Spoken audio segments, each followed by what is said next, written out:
마가복음 3장 16절에서 19절입니다. 마가복음 3장 16절에서 19절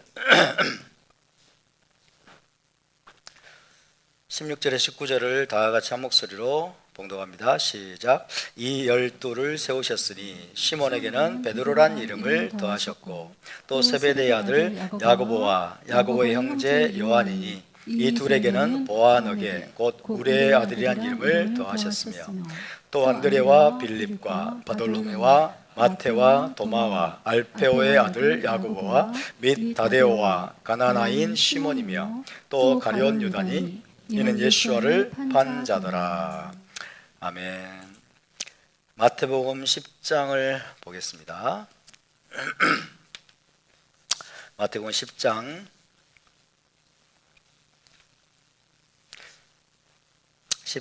2절에서 4절을 함께 읽습니다. 마태복음 10장 2절에서 4절 시작. 12 사도의 이름은 이러하니 베드로라는 시몬을 비롯하여 그의 형제 안드레와 세베대의 아들 야고보와 그의 형제 요한, 빌립과 바돌로메, 도마와 세리 마테, 알페오의 아들 야고보와 다데오, 가나나인 시몬 및 가룟 유다 곧 예수와를 판 자라. 아멘. 네, 이번 주 토라 포션은 미케츠였습니다. 창세기 10번째 파라샤였죠. 미케츠. 함께 볼까요? 미케츠. 네, 미케츠 주간의 히브리 관점 복음서 강의는 9번째 시간이 되겠습니다. 제 90강입니다. 지난주에는 먼저 예수와께서 12 제자를 선택하시고 한 사람 한 사람을 호명하시면서 그들을 사도라고 부르셨다는 사실에 대해서 살펴보았습니다. 사도라는 용어가 등장했습니다. 사도라는 말은 예수와께서 만들어내신 말도 아니고 기독교가 만들어낸 용어도 아닙니다. 사도라는 말은 보내심을 받은 자란 뜻이라고 그랬죠. 보내심을 받은 자란 뜻인데 헬라어로는 아포스톨로스 라고 되어 있지만은 히브리어로는 뭐라고 그랬죠? 샬리아흐라고 했죠. 샬리아흐. 해봅시다. 샬리아흐. 복수형은 샬리힘. 해봅시다. 샬리힘. 네. 히브리어로는 샬리아흐, 복수형은 샬리힘입니다.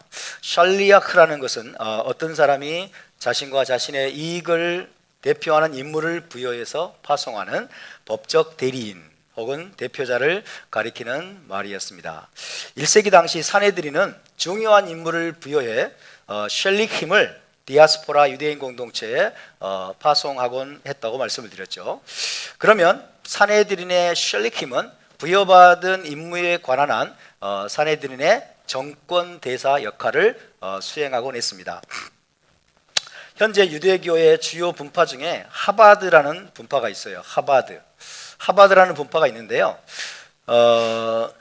이 하바드는 지금도 전 세계 각지에서 유대인 회당을 세우고 또 유대인들을 섬기도록 랍비들을 파송합니다. 전 세계 각지로 랍비들을 파송하면서 그 랍비들을 샬리아흐라고 부릅니다. 지금도 현재 하바드라는 분파가 전 세계로 랍비들을 파송하면서 샬리아흐라고 부르고 있어요. 그리고 정기적으로 전 세계에 파송된 랍비들을 한 장소에 불러 모아서 샬리힘 대회를 갖습니다. 샬리힘들을 다 불러 모아서 정기적으로 샬리힘 대회를 갖곤 합니다. 자, 1세기 유대교의 배경에서 예수와의 샬리아흐 혹은 예수와의 샬리힘은 예수와께 직접 권위를 위임받은 전권대사와 같은 제자들이었다고 할 수 있겠습니다. 12제자가 이스라엘과 로마 제국 곳곳으로 나가서 천국 복음을 전하고 토라를 가르치고 기적들을 행하는 것은 곧 예수와 자신이 가시는 것과 다를 바 없는 것이었습니다. 예수와께서 그들에게 직접 자신의 권위를 위임해 파송한 샬리힘이었기 때문에 그들의 가르침에는 힘이 있었습니다. 그리고 귀신들이 그들에게 굴복했을 뿐만 아니라 많은 사람들이 그들을 통해 예수와를 믿는 제자들이 되었습니다. 말하자면 예수와께서 12명의 작은 예수와들을 집중 훈련하셔서 로마 제국 곳곳으로 파송을 하셨다라고 이야기할 수가 있겠습니다.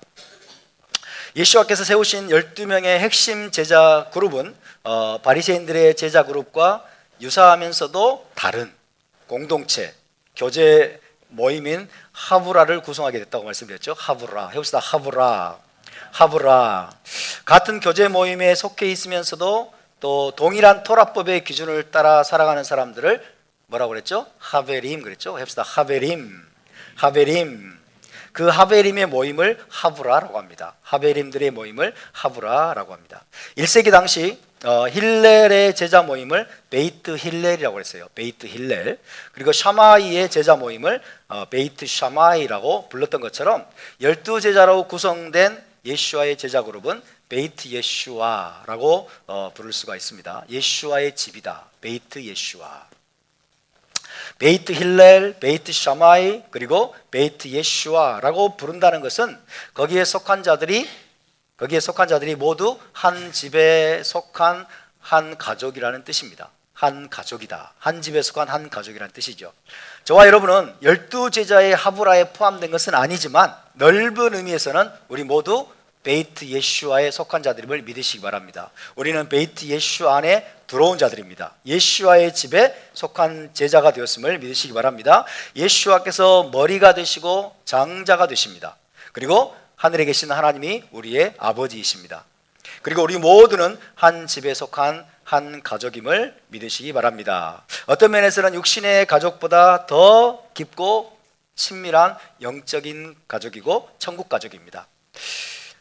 왜냐하면 현 세상뿐만 아니라 메시아 왕국과 올람 하바에서도 우리는 함께 할 것이기 때문입니다. 아멘. 육신의 가족들은, 믿지 않는 가족들은 안타깝게도 현 세상에서밖에 함께 할 수가 없습니다. 그러나 이 영적인 가족은, 이 천국 가족은 메시아 왕국에서 그리고 올람 하바에까지 우리는 함께 할 것이기 때문에 여러분, 이 영적인 가족, 천국 가족을 우리에게 주신 것이 얼마나 감사한지 모릅니다.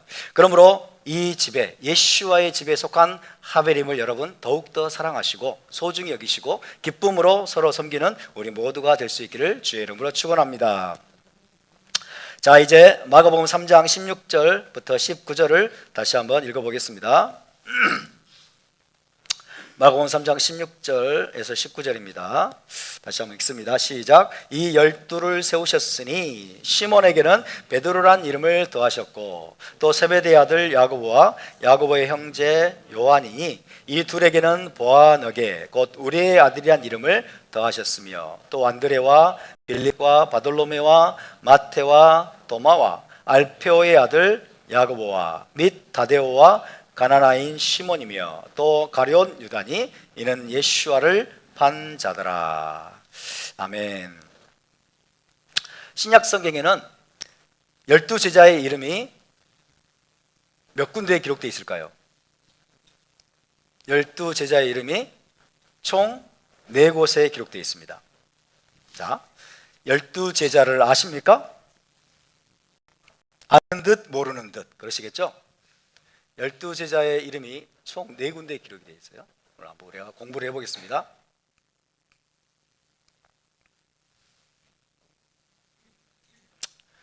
마가복음을 읽었으니까요. 먼저 마가복음, 얘는 왜 이래? 마가복음 3장, 마태복음 10장, 누가복음 6장, 사도행전 1장. 자, 비교를 해가면서 한번 12제자의 이름을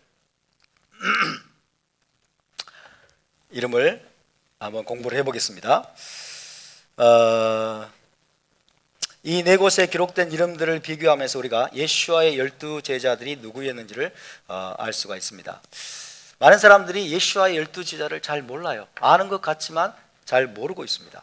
그래서 예슈아께서 밤새도록 기도하신 끝에 결정하신 12제자의 이름, 그 이름을 이번 기회에 우리가 정확히 알게 되는 시간이 되었으면 좋겠습니다. 자, 먼저 마가복음 3장 여러분이 읽으셨는데 제가 적을 테니까 여러분이 한 사람 한 사람씩 불러주세요. 자, 첫 번째 누굽니까? 시몬 베드로. 시몬 베드로. 그다음 세베대의 아들 야고보. 세베대의 아들 야고보. 그다음 세베대의 아들 요한이죠. 또 그다음 안드레. 자, 그다음 빌립. 그다음 바돌로메. 마태가 먼저예요, 도마가 먼저예요? 마태. 뭐예요? 그럼 도마지. 에? 부간사님. 마태. 그다음 도마. 알페오의 아들. 알페오의 아들 야고보. 다음 다데오.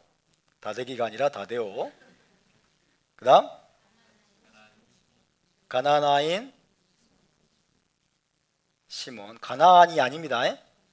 그 다음에 가룟 유다. 가나안이 아니고 가나나인이에요.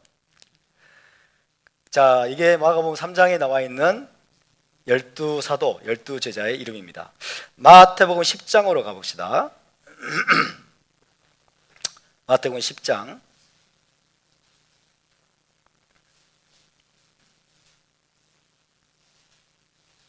2절에서 4절, 좀 전에 읽었는데 다시 한번 읽어봅시다. 마태복음 10장 2절에서 4절입니다. 시작. 12사도의 이름은 이러하니 베드로라는 시몬을 비롯하여 그의 형제 안드레와 세베대의 아들 야고보와 그의 형제 요한, 빌립과 바돌로메, 도마와 세리마테, 알페오의 아들 야고보와 다데오, 가나나인 시몬 및 가룟 유다 곧 예수와를 판 자라. 자, 제일 먼저 시몬 베드로 나오죠? 베드로라는 시몬. 두 번째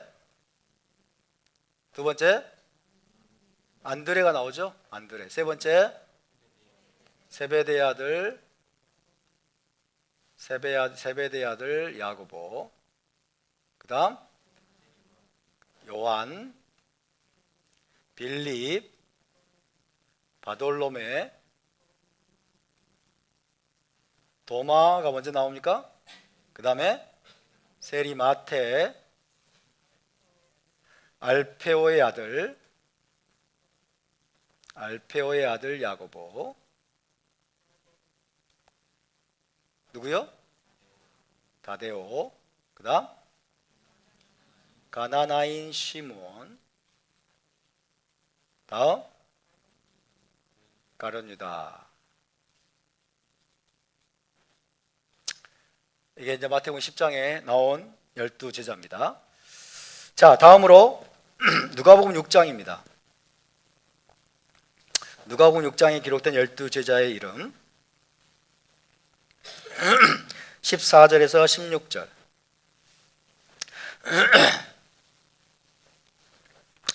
14절에 16절. 자, 함께 읽습니다. 시작. 곧 베드로라고도 이름을 주신 시몬과 그의 동생 안드레와 야고보와 요한과 빌립과 바돌로메와 마테와 도마와 알페오의 아들 야고보와 셀롯이라는 시몬과 야고보의 아들 유다와 예수와를 파는 자들 가룟 유다라. 이게 있죠. 자, 누가복음 6장 제일 먼저 또 누가 나옵니까? 시몬 베드로. 베드로라는 이름을 주신 시몬. 두 번째 누굽니까? 안드레. 세 번째 야고보, 요한. 그 다음 빌립, 바돌로메, 그리고 마테, 도마, 알페오의 아들 야고보. 그 다음 셀롯 시몬. 그 다음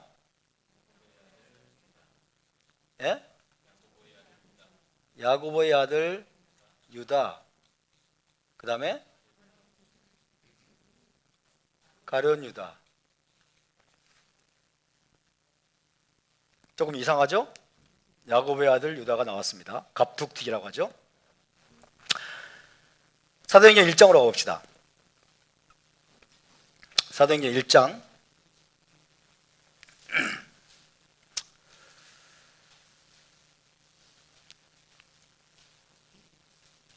사도행전 1장 13절. 12사도의 이름만큼 우리가 알아야 되겠죠? 사도행전 1장 13절 시작. 들어가 그들이 요한은 다락방으로 올라가니 베드로, 요한, 야고보, 안드레와 빌립, 도마와 바돌로메, 마테와 및 알페오의 아들 야고보, 셀롯인 시몬, 야고보의 아들 유다가 다 거기 있어. 자, 사도행전 1장에 나온 목록을 불러보세요. 처음에 베드로, 요한, 야고보, 안드레, 빌립, 도마, 다음, 네? 바돌로메, 마테, 알페오의 아들 야고보. 네? 셀롯인 시몬, 다음 야고보의 아들 유다, 그 다음 가룟 유다는 사라졌죠? 가룟 유다는 왜 사라졌어요? 배신자여. 예수와를 배신한 가룟 유다. 가룟 유다가 사라지게 되고 그 자리에 누가 들어왔을까요? 마띠아가 들어왔죠? 마띠아가 들어왔습니다. 자, 12제자의 목록 이제 연결을 한번 해보겠습니다. 자, 이렇게 하면 맞죠? 연결. 자, 연결이 됐습니다. 세베대의 아들 야고보 이렇게 연결이 되죠? 그 다음에 이렇게 연결이 되고 요한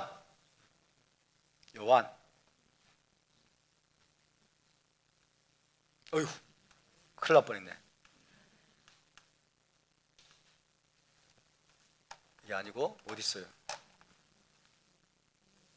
요한 이렇게 되죠. 그 다음에 안드레 있습니다. 안드레. 다음에 빌립, 입을 빌리는 사람. 바돌로메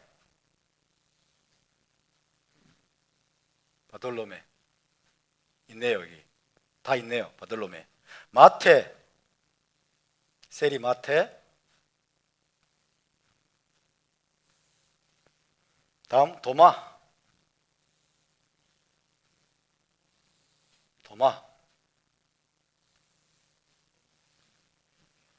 알페오의 아들 야고보 있습니까? 다? 알페오의 아들 야고보. 그 다음 다데오 어디 갔어요? 없습니다. 다대기로 써버렸나 봐. 가나나인 시몬, 셀롯이죠. 열심당이라는 뜻이죠. 카나나인 시몬, 셀롯인 시몬입니다. 가룟 유다,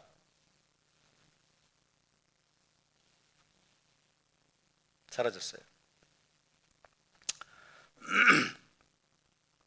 자, 이제 야고보의 아들 유다가 두 번 등장하고 있습니다. 그죠? 그럼 우리가 뭘 추정할 수 있어요? 네? 다데오가 야고보의 아들 유다일 것이다 라고 추정할 수 있겠죠? 나중에 설명을 드리겠지만 이렇게 연결하면 되겠죠. 가룟 유다 사라지게 되고 이제 증발하고 마띠아가 들어왔습니다. 이렇게 되죠.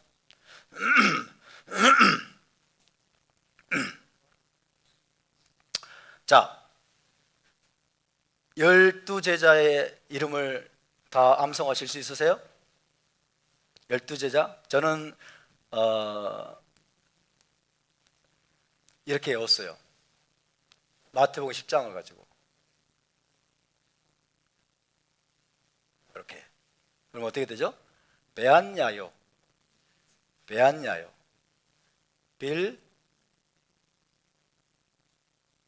빌바도마. 그 다음에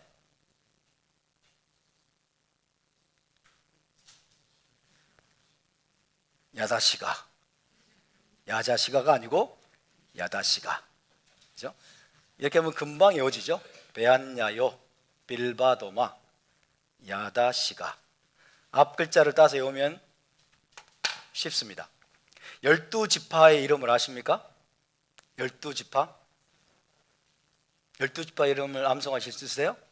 르시레유, 단납가다, 이츠요베. 그죠? 르시레유, 루벤, 시므온, 레위, 유다. 그 다음에 단, 납달리, 갓, 그 다음에 아셀, 마지막에 이츠요베, 이사갈, 스불론, 요셉, 베냐민. 출생 순서예요. 출생 순서. 가나안 7족속의 이름을 아십니까? 가나안 7족속. 여기가 히브헷, 여기가 히브헷, 응? 여부스, 기르가스, 그 다음에 가나안. 아는 뭐예요? 아모리, 히위, 브리스, 헷. 이제 안 잊어먹을 거야. 그죠? 그래서 외우면 돼요. 다시 한번 해볼까요? 12지파, 12제자. 시작. 베안야요, 빌바도마, 야다시가. 12지파. 르시레유, 단납가다, 이츠요베. 한 키에 끝내죠. 7족속, 가나안 7족속. 여기가 히브헷. 여기가 히브헷. 자, 12제자. 12제자의 이름을 한번 적어봤습니다. 신약성경에 4군데에 나와 있는데 4군데 나와 있는 이름을 적어봤습니다. 여기에 빠져있는 이름이 있어요. 혹시 생각나는 이름 있습니까? 여기에 빠져있는 이름.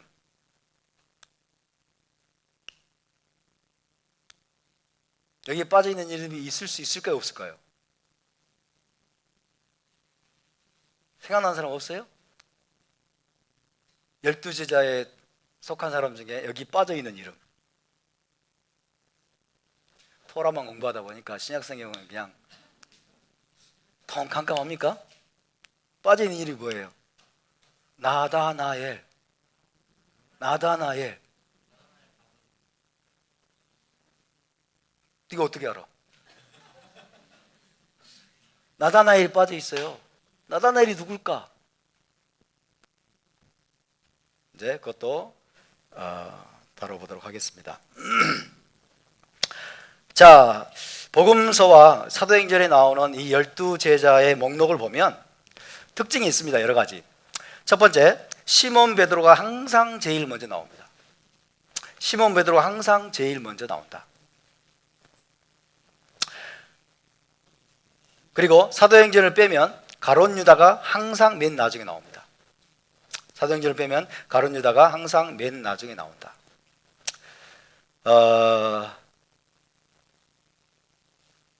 그것을 통해서 우리에게 전달하는 메시지가 있겠죠? 그리고 예수께서는 2명의 시몬, 그리고 2명의 야고보, 그리고 3명의 유다를 12제자로 선택하셨습니다.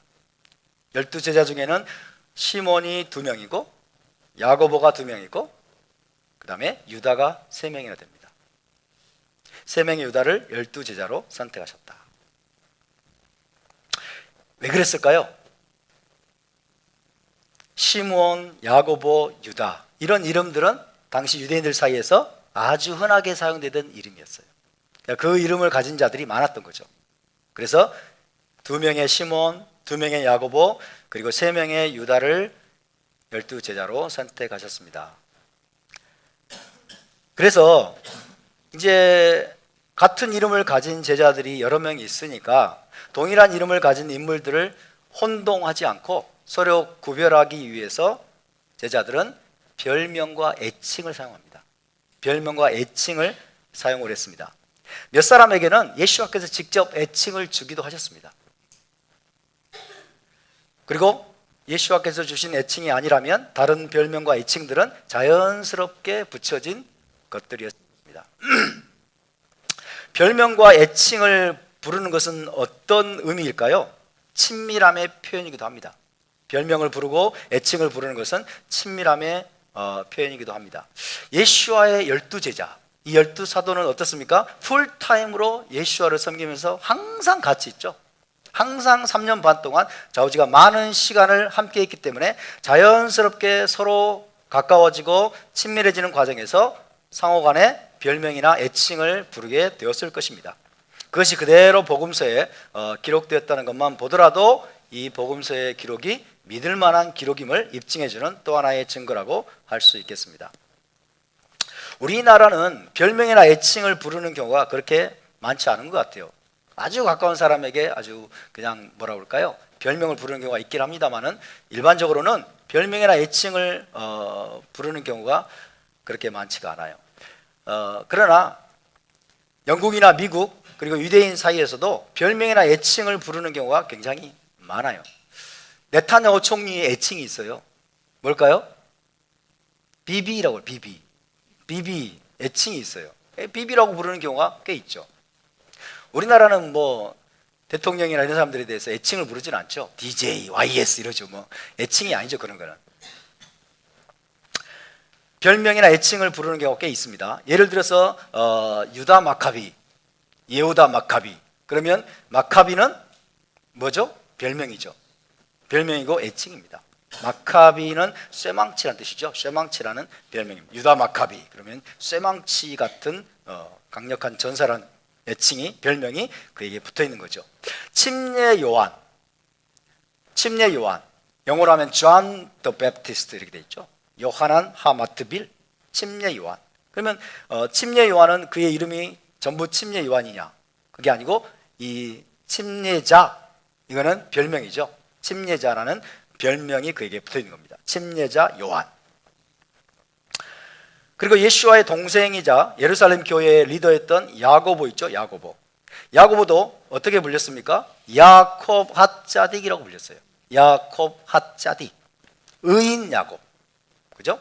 그래서 여기서 핫자딕이 별명 내지는 애칭이라고 할 수 있겠습니다. 야콥 핫자딕. 별명이나 애칭은 친근감을 주기도 하면서 동시에 같은 이름을 가진 다른 사람들과 구별시켜주는 역할을 하는 것입니다. 야콥 핫자딕 그러면 많은 야고보 중에서 한 사람을 딱 특정해서 구별시켜주는 이름이죠. 그래서 이런 별명이나 애칭이 바로 그런 역할을 해준다. 많은 여러 사람들 중에서 그 사람만을 특정해서 구별시켜주는 역할을 하는 것이 별명 혹은 애칭이라고 할 수 있겠죠. 그래서 예수와의 제자들 가운데서는 중복된 이름들이 있기 때문에 중복된 이름이 없어도 별명은 붙을 수 있어요. 중복된 이름이 없어도 별명 시몬에게 주님이 베드로라는 이름을 주셨잖아요. 이것도 하나의 별칭이죠. 별명이죠. 어쨌든 이런 별명과 애칭들이 신약성경에 기록되어 있다는 것을 보더라도 신약성경이 이 기록이 진짜다라는 것을 우리가 또 분별할 수가 있겠습니다. 자, 그러면 12제자들에 대해서 한 사람 한 사람씩 좀 구체적으로 살펴보도록 하겠습니다. 10장 2절, 마태복음 10장 2절 다시 한번 읽어보겠습니다. 마태복음 10장 2절입니다. 10장 2절 시작. 12사도의 이름은 이러하니 베드로라는 시몬을 비롯하여 그의 형제 안드레와 세베대의 아들 야고보와 그의 형제 요한. 여기까지 읽겠습니다. 자, 베드로라는 시몬을 비롯하여 그의 형제 안드레와 세베대의 아들 야고보와 그의 형제 요한. 여기서 가장 먼저 나오는 이름이 베드로라 하는 시몬. 그죠? 시몬 베드로의 이름은 항상 제일 먼저 나옵니다. 시몬 베드로의 이름이 제일 먼저 나온다고 해서 그가 제일 먼저 예수와를 따랐다, 제1호 제자다, 그런 뜻은 아니에요. 시몬 베드로는 제1호 제자가 아니에요. 제일 먼저 제자가 된 사람은 아닙니다. 그렇다면 시몬 베드로의 이름이 제일 먼저 나오는 이유는 무엇일까요? 그가 12제자 중에서 가장 두드러진 제자라는 뜻입니다. 가장 두드러진, 다른 말로 수제자라는 뜻이에요. 예수와의 12제자 중에 그가 수제자였다. 리더급 제자였다. 다른 모든 12제자를 리드할 만한 그런 수제자였다는 뜻입니다. 고린도전서 15장 5절을 보시면, 고린도전서 15장 5절에서 부활하신 주님은 게바에게 보이시고 후에 12제자에게 보이셨다라고 되어 있어요. 게바에게 보이시고 후에 12제자에게 보이셨다. 부활하신 주님을 가장 먼저 보았던 제자가 누구일까요? 시몬 베드로예요. 부활하신 주님을 가장 먼저 보았던 제자도 시몬 베드로였습니다. 베드로는 타고난 리더십을 가지고 있었습니다. 타고난 리더십을 가지고 있어서 메시아 공동체의 잎과 같은 역할을 했습니다. 12제자의 리더 역할을 했습니다. 베드로 하면 우리는 전통 기독교에서는 어떤 식으로 인식하고 있죠? 좌충우돌, 그죠? 좌충우돌, 열정만 충만해가지고, 성질도 급하고 열정만 충만해가지고 막 좌충우돌 사고 치고 다니는 이런 베드로라는 인식이 있습니다만 그렇지 않습니다. 베드로는 여러분 가장 탁월한 제자예요. 가장 리더십이 뛰어났던 제자예요. 그래서 모든 12제자의 잎과 같은 역할을 했습니다. 메시아 공동체의 대표 역할을 했습니다. 특별히 사도행전을 보면 그런 경우가 굉장히 많아요. 중요한 순간마다 누가 일어서서 목소리를 냈을까요? 베드로입니다. 베드로. 먼저 사도행전 1장 15절에서 17절을 볼까요? 사도행전 1장 15절에서 17절입니다. 사도행전 1장 15절에서 17절을, 자, 마가의 다락방에 120명이 모였습니다. 예수와께 성천하신 이후에 15절에 17절 시작. 모인 무리의 수가 약 120명이나 되더라. 그때 베드로가 그 형제들 가운데 일어서서 이르되, 형제들아, 성령이 다윗의 입을 통하여 예수와 잡는 자들의 길잡이가 된 유다를 가리켜 미리 말씀하신 성경이 응하였으니 마땅하도다. 이 사람은 본래 우리 수 가운데 참여하여 이 직무의 한 부분을 맡았던 자라. 자, 모인 무리의 수가 120명이나 되었어요. 이 120명은 누구일까요? 예수와의 제자들이에요. 그죠? 예수와의 제자들에는 층이 있다는 걸 우리가 알아야 됩니다. 층이 있습니다. 가장 먼저는 12제자죠. 그 다음에는 70인 제자예요. 그 다음에는 120명 제자입니다. 그 다음에는 500여 형제예요. 그죠? 500여 형제. 예수와의 제자가 굉장히 많았어요. 근데 다 층이 있었다. 층이 있었다는 수준을 사실을 우리가 알아야 되겠습니다. 자, 120명이 마가의 다락방에 모였는데 그때 베드로가 형제들 가운데 일어섭니다. 왜 일어섰을까요? 리더이니까. 그죠? 예수와께서 승천하시고 난 다음에는 베드로가 이제 12제자를 대표하는, 그리고 12제자와 관련된 중요한 일들을 처리할 때 베드로가 앞장을 섭니다. 왜? 이것이 책임이에요. 리더십은 책임입니다. 그래서 베드로가 목소리를 높이죠. 자, 제일 먼저 예수와께서 승천하신 이후에 마가의 다락방에서 120명이 모여가지고 제일 먼저 처리해야 될 일은 무엇이었을까요? 가룟 유다가 사라졌어요. 가룟 유다가 여러분 목매달아서 자살했어요. 예수와를 자기가 배신했다는 그 죄책감을 견디지 못하고 결국 자살을 하고 12사도에 구멍이 생겼어요. 구멍이 생겼어요. 예수와께서 밤새도록 고민하시고 기도하시면서 여러분 마침내 결정한 것이 12명이잖아요. 12명을 12제자를 주님은 채우셔야만 했어요. 근데 한 사람이 배반하고 떠났어요. 그렇죠? 예수와의 결정이 잘못된 것일까요? 우리는 이렇게 생각할 수 있어. 그죠? 예수와는 다 아셨습니다. 다 아심에도 불구하고 가룟 유다를 선택하셨어요. 그리고 우리는 이것을 기억해야 됩니다. 12제자 안에서도 배신자가 나왔다. 그죠? 12제자 안에서도 배신자가 나왔다. 왜? 하나님이 완전한 자유주의를 주셨기 때문에. 완전한 선택권과 자유주의를 주셨기 때문에. 예수와가 선택하셨으면 완전해야 되는 거 아닙니까? 예수와가 선택하셨으면 배신자가 나오지 않아야 되는 거 아닙니까? 라고 생각할지 모르지만 그렇지 않아요. 그들 모두에게 자유로운 선택권이 주어졌기 때문에. 그죠? 그것을 알면서도 주님은 선택하셨어요. 그래서 여러분 가룟 유다가 자기의 자유의지를 가지고 예수와를 팔아먹기로 작정한 거예요. 그래서 12제자 중에서 한 사람이 구멍이 났어요. 11명밖에 이제 없어요. 그냥 가야 될까요? 베드로는 노, 이것이 아니라는 걸 깨달았어요. 그래서 목소리를 높입니다. 베드로가 여기서 목소리를 높이죠. 그래서 제일 먼저 예수와께 승천하신 후에 이 12제자가 처리해야 되는 문제는 뭐예요? 구멍이 난 한 자리를 채우는 거죠. 그래서 제비를 뽑아서 우리가 한 사람을 채워 넣자라고 베드로가 일어서서 이런 견해를 발표하니까 어땠습니까? 모든 제자들이 따랐습니다. 그 말은 무슨 말이에요? 리더십. 베드로에게 리더십이 있었다는 거예요. 그죠? 베드로는 탁월한 리더십을 가진 예수와의 수제자였다라는 사실을 알 수가 있습니다. 뿐만 아니라 사도행전 2장 14절 봅시다. 사도행전 2장 14절.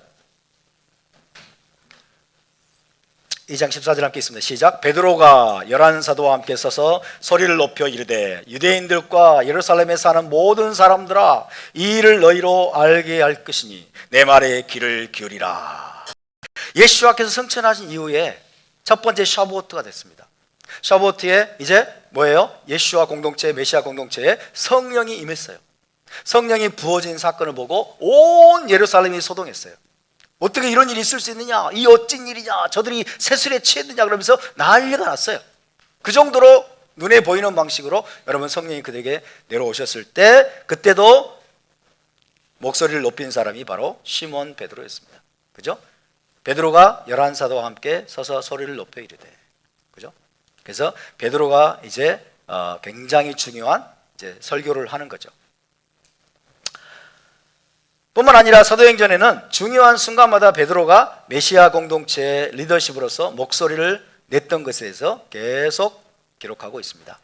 이런 것들을 종합하면 베드로는 12제자 그룹에서 탁월한 자였고 리더 역할을 하는 제자였음을 알 수가 있습니다. 1세기 메시아 공동체는 세 사람의 제자를 기둥으로 여겼어요. 세 사람의 제자를 기둥으로 여겼습니다. 누구였을까요? 갈라디아서 2장 9절을 볼까요? 갈라디아서 2장 9절. 1세기 메시아 공동체의 기둥으로 여겨졌던 세 사람의 인물이 나옵니다. 초기 교회의 기둥이죠. 예루살렘 교회의 기둥. 갈라디아서 2장 9절.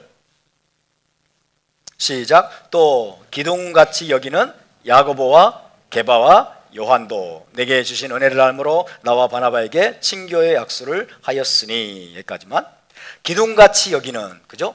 1세기 제자 공동체가, 메시아 공동체가 기둥같이 여기는 사람들이 있었어요. 첫 번째 누굽니까? 야고보. 이 야고보는 누구일까요? 주의 형제, 예수와의 형제 야고보. 그 다음에 두 번째 베드로, 게바. 세 번째 요한. 이 세 사람이 초기 교회 기둥이었어요. 초기 메시아닉 교회의 기둥이었다. 베드로는 기둥이었습니다. 교회를 떠받치는 기둥이 됐습니다.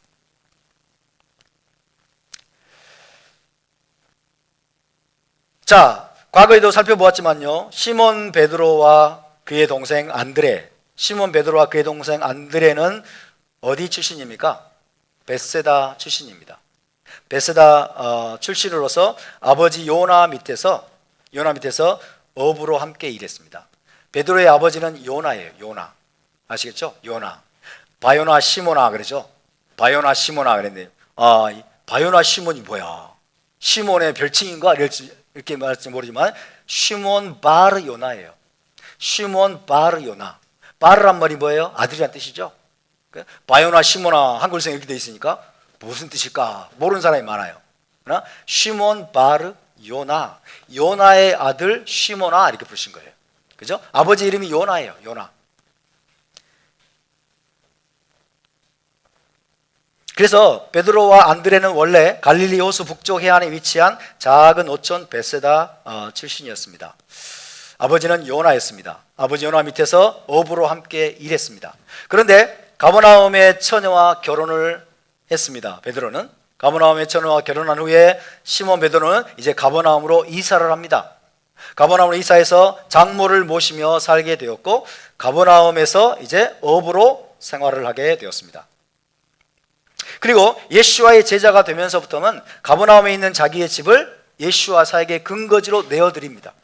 그래서 예수와는 가버나움에 가면 항상 베드로의 집에서 머무시고 제자들도 베드로의 집에서 모여서 말씀을 듣고 거기서 제자 훈련을 주님께서 하셨다는 것을 우리가 기억해야 되겠습니다.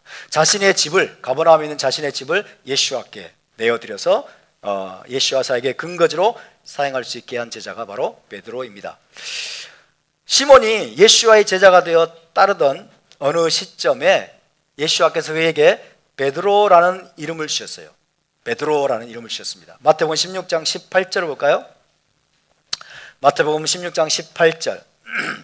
원래 이름은 시몬입니다. 시몬, 그죠? 시몬. 히브리 이름이 시몬입니다. 마태복음 16장 18절 시작. 또 내가 네게 이르노니 너는 베드로라. 내가 이 반석 위에 내 교회를 세우리니 음부의 권세가 이기지 못하리라. 너는 베드로라. 그죠? 너는 베드로라.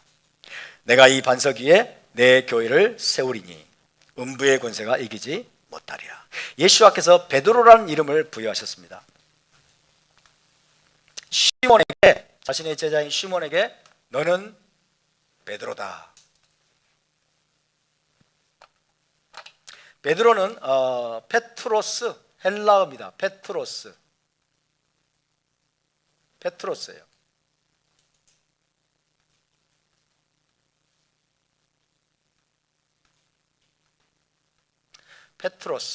페트로스는 반석입니다. 반석.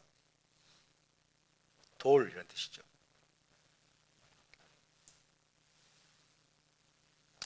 반석이라는 이름을 베드로에게 주셨습니다.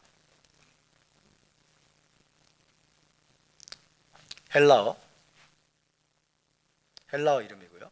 그런데 이 이름은 예수와께서 너는 베드로라 하실 때 새롭게 주신 이름은 아니에요. 새롭게 주신 이름이 아니고 그 이전에 이미 예수와께서 게바라는 이름을 주셨어요. 게바라는 이름을 재확인시켜 준 것이라고 할 수 있어요. 게바는 케파예요.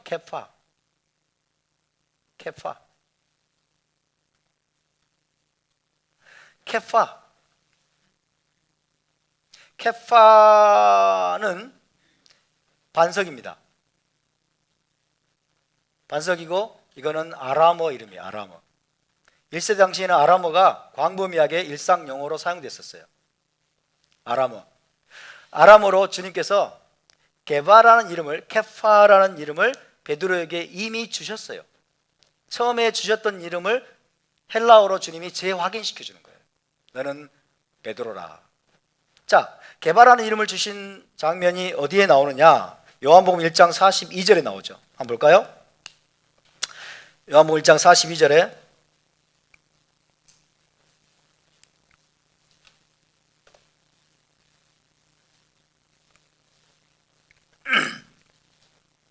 요한복음 1장 42절 함께 읽습니다. 시작. 데리고 예수와께로 오니 예수와께서 보시고 이르시되 내가 요한의 아들 시몬이니 장차 게바라 하리라 하시니라.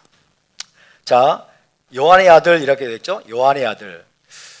요한이라고 아버지 이름이 요한이라고 돼 있고 요나라고 돼 있어요. 요나라고도 돼 있어요.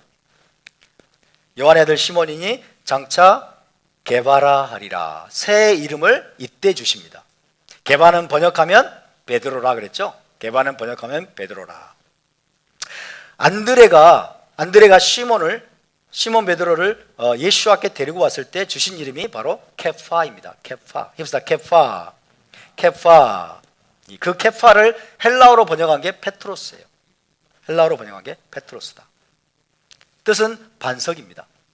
그래서 시몬.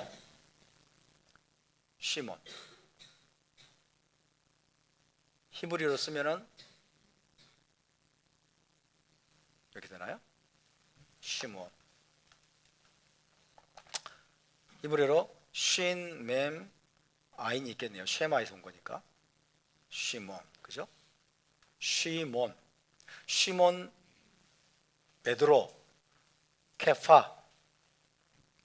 그래서 이 사람은 히브리어 이름도 있고 헬라어 이름도 있고 아람어 이름도 있었어요. 자, 예수와께서 베드로를 보자마자 너는 장차 케파라고 부를 것이다. 베드로에게, 이 시몬에게 새로운 정체성을 부여하는 거예요. 새로운 정체성과 새로운 부르심, 새로운 미션을 부여하는 차원에서 주님께서 지금 새 이름을 주시는 거예요. 케파가, 너는 케파라고 부르게 될 것이다. 그리고 마태복음 16장에서는 너는 베드로라, 너는 게바다, 그 말하고 똑같아요. 너는 베드로다, 페트로스다, 너는 반석이다, 그 말이죠. 너는 반석이다. 예수와는 처음부터 베드로를 어떤 존재로 보았어요? 반석으로 보셨어요. 반석으로 보셨습니다.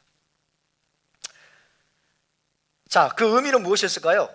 이 베드로의 반석 같은 믿음과 헌신으로 장차 메시아 공동체가 든든히 세워질 것을 내다보신 거예요. 이 반석 위에 내 교회를 세우리라 그랬죠. 이 반석 위에 내 교회를 세우리라. 이거를 카톨릭에서는 잘못 해석했어요. 그죠? 카톨릭이 잘못 해석해가지고 이 베드로가 마치 초대 교황인 것처럼 엉뚱하게 해석을 했죠. 그러나 베드로의 그 헌신, 베드로의 반석 같은 믿음, 그죠? 베드로의 그 반석 같은 믿음과 헌신 위에 장차 메시아 공동체가 든든하게 세워질 것을 주님은 내다보시고 너는 반석이다, 너는 케파다, 너는 페트로스다 라고 주님께서 그에게 새로운 정체성을 부여하신 겁니다. 반석 같은 믿음, 저와 여러분이 그런 반석 같은 믿음을 소유할 수 있기를 바랍니다. 베드로의 그 믿음과 헌신을 저와 여러분이 본받아야 될 줄로 믿습니다. 베드로의 그 믿음과 헌신으로 1세기 이제 메시아 공동체가 든든하게 세워집니다. 실제로 든든하게 세워집니다. 따라서 시몬 바르 요나 혹은 시몬 바르 요한, 이 시몬은 예수와의 수제자로서 때로는 게바, 때로는 베드로라는 별명으로 불렸을 것입니다. 참 재미있게도요, 사도 바울은 통상적으로 시몬 베드로를 게바라고 부릅니다. 사도 바울은 베드로를 계속 게바라고 불러요. 찾아볼까요? 고린도전서 1장 12절.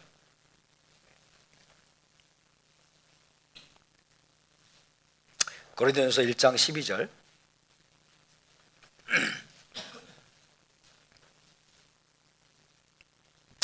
고린도전서 1장 12절을 함께 읽습니다. 시작. 내가 이것을 말하거니와 너희가 각각 이르되 나는 바울에게, 나는 아볼로에게, 나는 게바에게, 나는 마시아크에게 속한 자라 한다는 것이니. 이때 게바에게라고 그러죠. 게바에게. 베드로에게라고 말하지 않았어요. 시몬에게라고도 말하지 않았어요. 나는 게바에게. 3장 22절을 봅시다. 고린도전서 3장 22절. 3장 22절. 시작. 바울이나 아볼로나 게바나 세계나 생명이나 사망이나 지금 것이나 장래 것이나 다 너희의 것이요. 바울이나 아볼로나 게바나 그랬죠. 게바나. 또 게바라고 말합니다. 그 다음에 고린도전서 9장 5절입니다. 9장. 고린도전서 9장 5절입니다. 9장 5절. 시작. 우리가 다른 사도들과 주의 형제들과 게바와 같이 믿음에 자매된 아내를 데리고 다닐 권리가 없겠느냐. 우리가 다른 사도들과 주의 형제들과 게바와 같이, 또 게바라고 말하죠. 계속 게바라고 표현합니다. 15장 5절입니다. 고린도전서 15장 5절. 15장 5절 시작. 게바에게 보이시고 후에 12 제자에게와 게바에게 보이시고 그랬어요. 게바. 갈라디아서 가볼까요? 갈라디아서 1장 18절.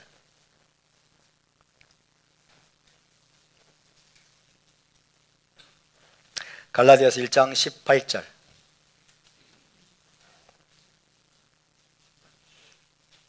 시작. 그 후 3년 만에 내가 게바를 방문하려고 예루살렘에 올라가서 그와 함께 15일을 머무는 동안, 게바를 방문한다고 그랬어요. 케파를 방문하려고. 또 2장 9절. 2장 9절.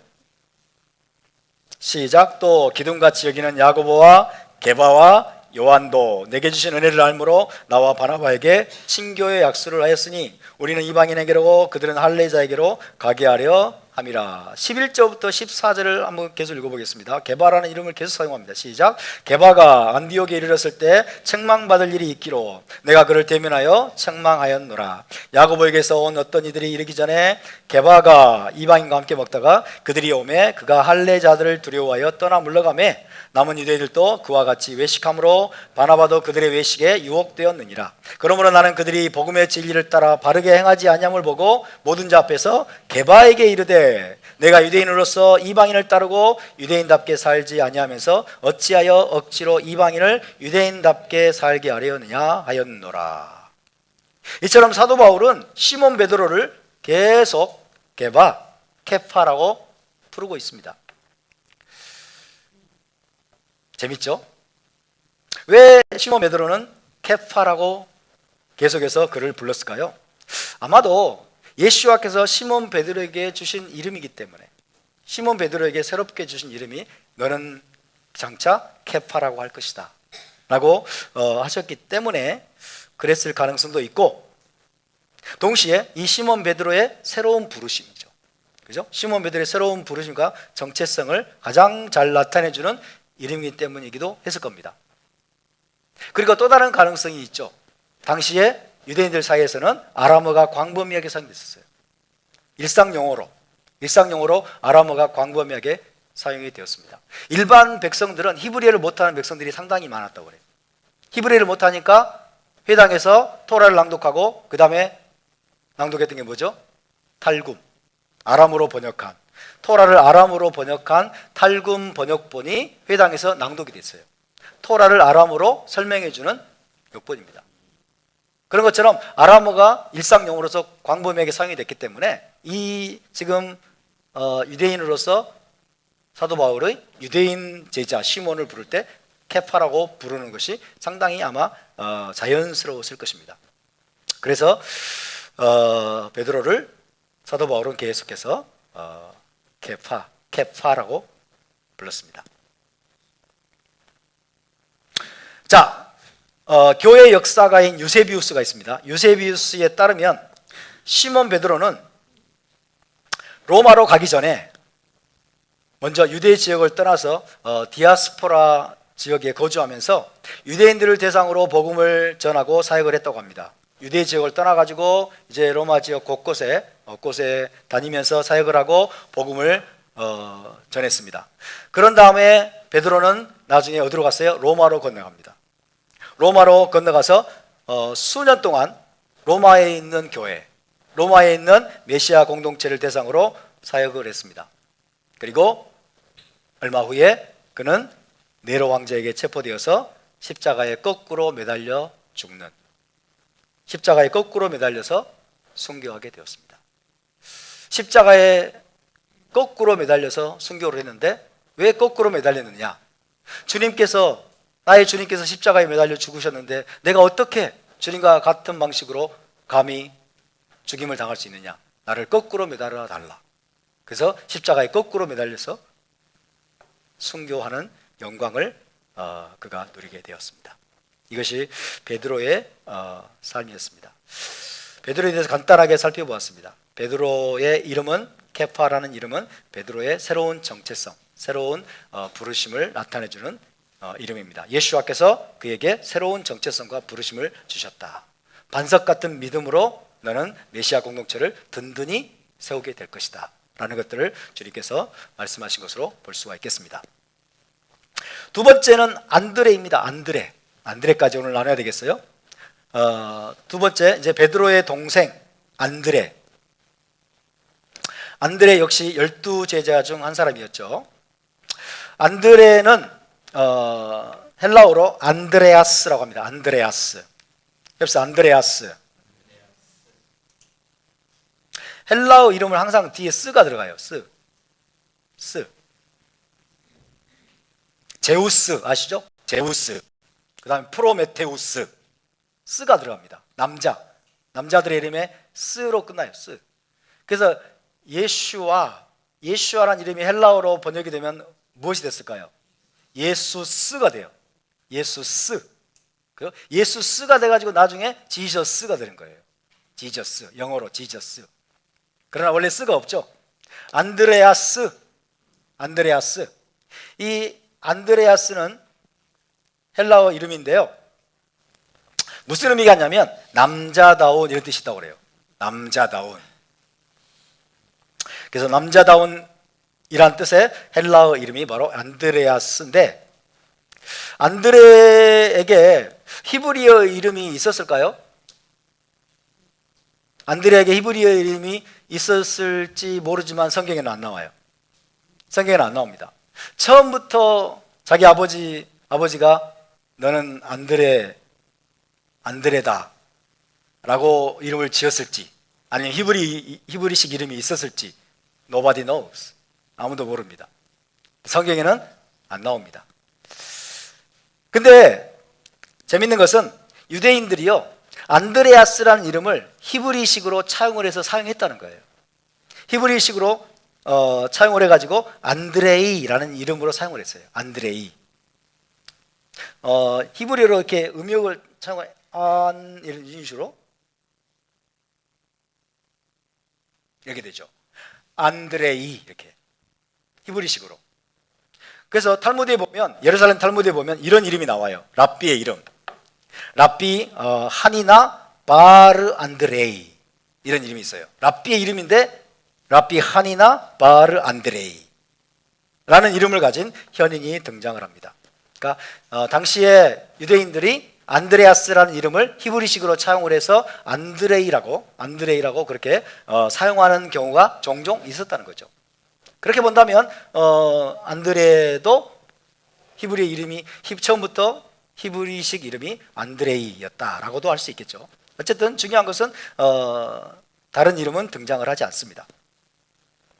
안드레이인데 이제 우리 한글로 번역하다 보니까 뒤에 아스가 떨어져 버렸어. 아스. 그래서 안드레가 됩니다. 안드레.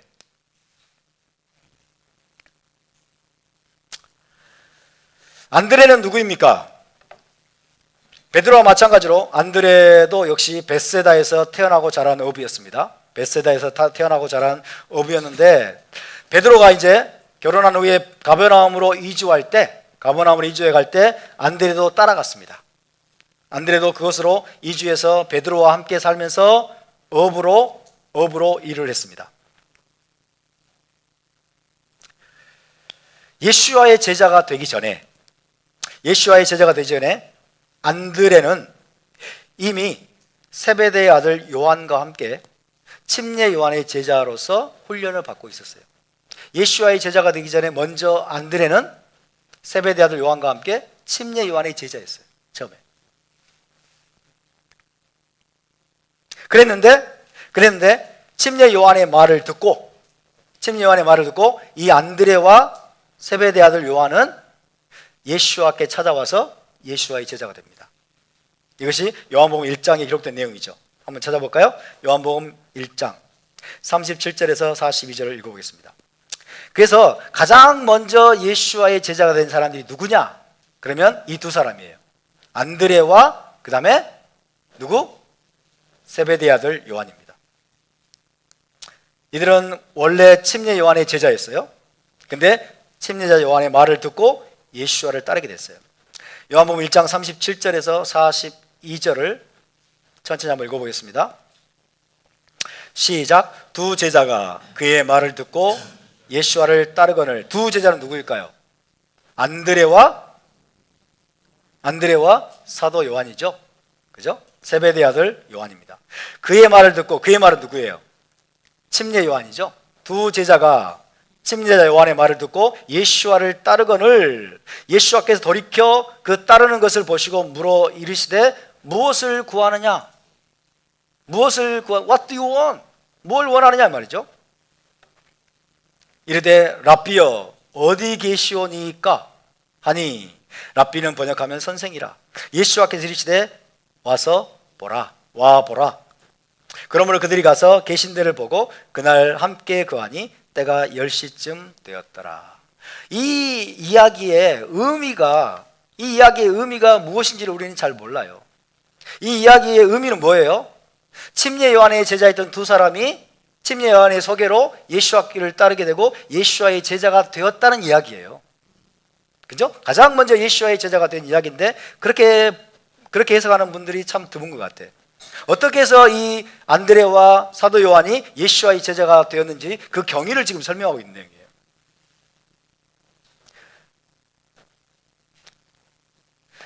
40절, 요한의 말을 듣고 예수와를 따르는 두 사람 중에 하나는 시몬 베드로의 형제 안드레입니다. 그가 먼저 자기의 형제 시몬을 찾아 말하되, 이제 시몬에게로 갑니다. 뭐라고 말합니까? 우리가 메시아를 만났다 그러죠. 우리가 메시아를 만났다. 1세기 유대인들은 대부분 메시아를 기다렸어요. 그죠? 메시아를 만나기 위해서 메시아를 기다리는 마음으로 먼저 침례 요한을 찾아가서 침례 요한의 제자가 됐어요. 근데 침례 요한이 뭐라고 말해요? 내가 아니라 저분에게 가봐라고 말해요. 내가 아니라 저분에게 가라. 그러니까 그분에게 가서 예수와와 하룻밤을 머물면서 예수와께 가르침을 받았겠죠. 예수와의 말씀을 듣고서 이 예수와가 바로 메시아라는 것을 확인하게 된 거예요. 할렐루야. 메시아를 만났다라고 시몬 베드로에게 이야기한 거죠. 메시아는 번역하면 그리스도라. 그리고 데리고 예수와께로 오니 예수와께서 첫눈에 그를 알아보시고 네가 요한의 아들 시몬이니 장차 케파라 하리라. 그죠? 시몬 베드로의 이제 그에게 새로운 정체성을 부여해 주십니다. 케파는 번역하면 베드로라. 그래서 다시 한번 정리를 하면 처음에 침례 요한의 말을 듣고 예수와를 찾아온 사람은 안드레와 세베대의 아들 요한 두 사람이었습니다. 안드레는 예수와가 메시아의 심을 확신하게 되었습니다. 예수와를 만나고 예수와 함께 머물면서 메시아의 심을 확신하게 되고 자기 형제 시몬을 예수와께로 데려옵니다. 그때 예수와께서 시몬에게 케파라는 새 이름을 주십니다. 자, 이 밖에 복음서에는 안드레의 이름이 거의 언급되지 않아요. 안드레의 이름은 이제 거의 등장하지 않습니다. 12제자 중에서도 또 이너서클이 있죠. 12제자 중에 12명 중에 또 이너서클이 있어요. 누구죠? 베드로와 야고보와 요한이죠. 또 다른 이너서클이 있습니다. 세 제자. 핵심 그룹이라고 하지. 자, 야고보와 요한이 형제잖아요. 형제가 이너서클에 들어갔어. 그러면 베드로와 안드레도 들어갈 법한데, 그죠? 안드레는 여기에 들어가지 않습니다. 베드로와 야고보와 요한, 이 사람이 가장 핵심 중에 핵심이죠. 이너서클. 근데 안드레는 거기에 포함되지 않습니다. 세 사람이 스포트라이트를 받는다면 안드레는 마치 그림자 속에 남아 있었던 것 같은 그런 모습입니다. 자, 안드레에 대해서는 성경에 더 이상 정보가 거의 없지만은 오리겐에 따르면 제자들이 이제 다 뿔뿔이 흩어진 후에 안드레는 흑해를 따라서 스구디아인들에게 복음을 전했다고 합니다. 스구디아라는 말이 성경에 나오는데요. 스구디아인은 누구일까요? 우리 아마 교과서에 아마 스키타이족 들어보셨어요? 스키타이족으로 알려진 민족이에요. 스구디아인들. 그러니까 교회 전통에 따르면 안드레는 그리스 지역까지 갔어요. 그리스의 펠로폰네소스는 반도입니다. 그리스의 펠로폰네소스 반도 북쪽 해안에 있는 도시 파트라스, 이 파트라스라는 도시에서 X자 모양의 십자가에 달려서 순교한 것으로 알려져 있습니다. 베드로는 거꾸로 달려서, 안드레는 X자 모양의 십자가에 달려서 여러분 순교한 것으로 알려져 있습니다. 안드레에 대한 전설들과 이야기를 기록한 외경이 있습니다.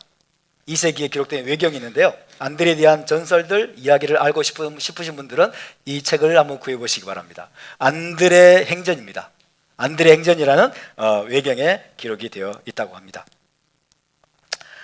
자, 오늘은 여기까지 나눠야 될 것 같아요. 예수와의 12제자 중에서 베드로와 안드레에 대해서 간략하게 살펴보았습니다.